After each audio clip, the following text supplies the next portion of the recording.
ആദ്യം എന്താണ് ആദ്യം ആദ്യം ആദ്യം സ്റ്റേഷനിൽ പോയി ഞാൻ 6 കൊലപാതകം നടത്തി എന്ന് അഫാൻ പറയുമ്പോൾ പോലീസുകാർ വിശ്വസിച്ചില്ല. അതിന് കാരണം എന്താണ്? ചുളിയാത്ത, ഒരു ബട്ടൺ പോലും പൊട്ടാത്ത നല്ല വസ്ത്രം, നല്ല പാൻറ് അടക്കം പെർഫ്യൂമൊക്കെ അടിച്ച് ഒരു സുന്ദര കുട്ടപ്പനായി കുളിച്ച് വൃത്തിയായി പോകുന്ന ഒരാൾ പറയുകയാണ് ഞാൻ 6 കൊലപാതകം നടത്തി. പോലീസ് ആദ്യം വിചാരിച്ചു വല്ല കഞ്ചാവോ അല്ല MDMA ആണ് എന്ന് വിചാരിച്ചു. ശ്രീ ഹരിദാസ്, രാവിലെ 10:30 തുടങ്ങിയ കൊലപാതകം 1, 2, 3, 4, 5 എന്നിങ്ങനെ വൈകിട്ട് 4:30 പൂർത്തിയായി. അത് ആ കൃത്യം പൂർത്തിയാക്കി വീട് പൂട്ടിയിറങ്ങി അഫാൻ പോലീസ് സ്റ്റേഷനിൽ പോയി പറയുമ്പോഴല്ലാതെ ഈ വിവരം ആരും അറിഞ്ഞിട്ടില്ല കേട്ടോ. ഒരു ഒന്നല്ല 3 വീടുകളിലാണ് കൊലപാതകം.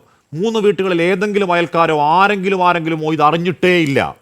എന്തോ പ്രശ്നമില്ലേ അവിടെ തന്നെ ശ്രീ ഹരിദാസ്?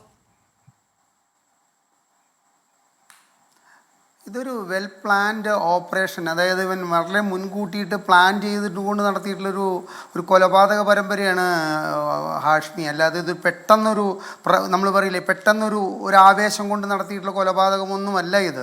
അതിൽ നമ്മളിപ്പോൾ ഒരു കാര്യം മനസ്സിലാക്കേണ്ടത്, ജീവിക്കാൻ അങ്ങേയറ്റം ഭയപ്പെടേണ്ട ഒരു നാടായിട്ട് കേരളം മാറി എന്നുള്ളത് മനസ്സിലാക്കണം.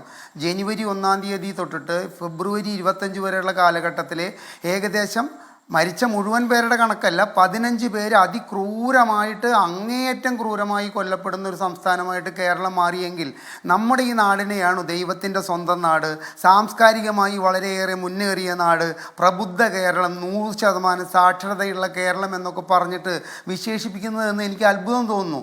കാരണം ഗ്രീഷ്മ കഷായം കൊടുത്തിട്ട് നിത്യശല്യക്കാരനായ കാമുകനെ കൊന്നതിൽ തെറ്റില്ലെന്ന് ഒരു പ്രമുഖ സാഹിത്യകാരി പറഞ്ഞ നാടാണ് കേരളമെന്ന് ഹാഷ്മി മനസ്സിലാക്കുക.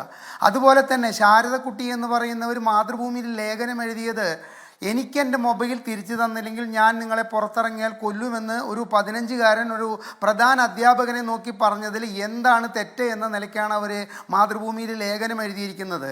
SFIക്കാരോട് മുഖ്യമന്ത്രി പറയുന്നത് എന്താണ്? തൻ്റെ വിദ്യാർത്ഥി സംഘടനയിലുള്ളവരോട് നിങ്ങൾ ഇപ്പോൾ ചെയ്തുകൊണ്ടിരിക്കുന്ന പ്രവൃത്തി അതേപോലെ ചെയ്തുകൊണ്ടിരിക്കുക, അതിന് പുറമേ നിന്ന് വലതുപക്ഷ മാധ്യമങ്ങളുടെ വിമർശനത്തെ നിങ്ങൾ വിലവെക്കേണ്ട എന്ന് പറയുന്ന ഒരു മുഖ്യമന്ത്രിയുള്ള നാടാണിത്.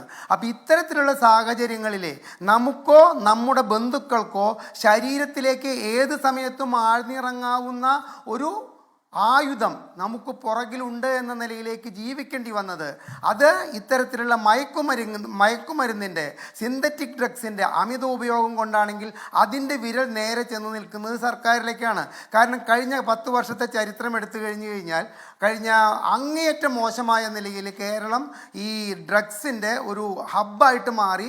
ഇവിടെ നിന്നാണ് മറ്റ് സംസ്ഥാനങ്ങളിലേക്ക് ഇതിൻ്റെ വിതരണം പോകുന്നത് എന്നുള്ള അവസ്ഥയിലേക്ക് മാറിയെങ്കിൽ അഫാൻ ചെയ്തിരിക്കുന്നത് ഈ മയക്കുമരുന്നിൻ്റെ ഒരു മാസ്മര ലഹരിയിലാണെങ്കിൽ അതിന് ഉത്തരവാദി സർക്കാരാണെന്ന കാര്യത്തിൽ സംശയമില്ല.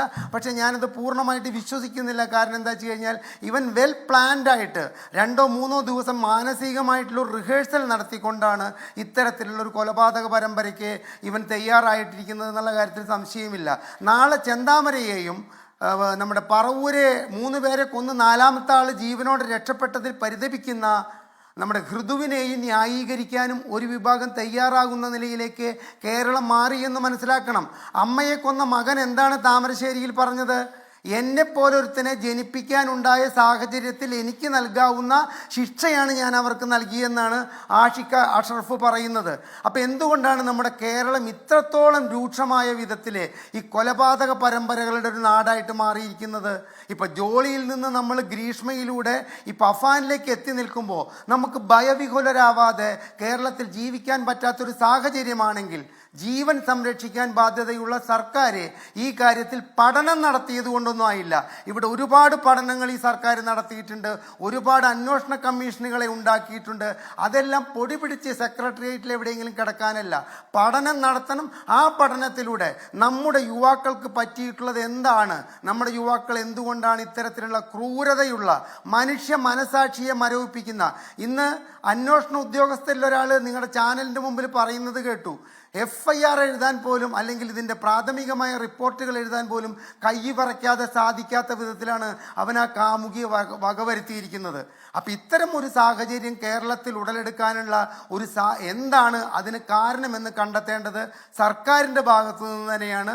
സർക്കാർ തന്നെ ഇതിന് ഒരു അറുതി വരുത്താൻ വേണ്ടി എന്ത് ചെയ്യണം എന്നുള്ള കാര്യത്തിൽ കുലങ്കുഷമായി ചിന്തിക്കേണ്ട ഒരു സമയം അതിക്രമിച്ചു എന്നാണ് എനിക്ക് പറയാനുള്ളത്.